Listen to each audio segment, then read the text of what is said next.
मित्रों, आप कौन हैं? कहाँ से आए हैं? ईश्वर ने क्यों भेजा है? ऐसे तो ईश्वर ने भेजा नहीं होगा।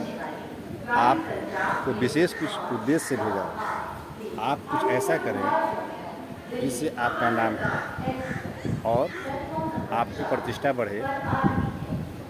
नहीं तो आप एक न एक दिन अवशेष तो बन ही जाएंगे।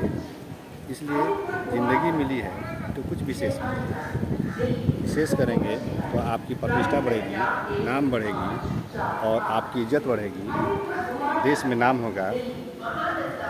अगर विशेष नहीं करेंगे तो एक न एक दिन अवशेष बन जाएंगे और इस दुनिया को छोड़कर चले जाएंगे। ईश्वर ने आपको आम समझकर भेजा नहीं होगा, कुछ विशेष समझकर ही भेजा होगा। इसलिए आप अपने को आम मत समझें, विशेष समझें और कुछ ऐसा करें जिससे आपका नाम हो।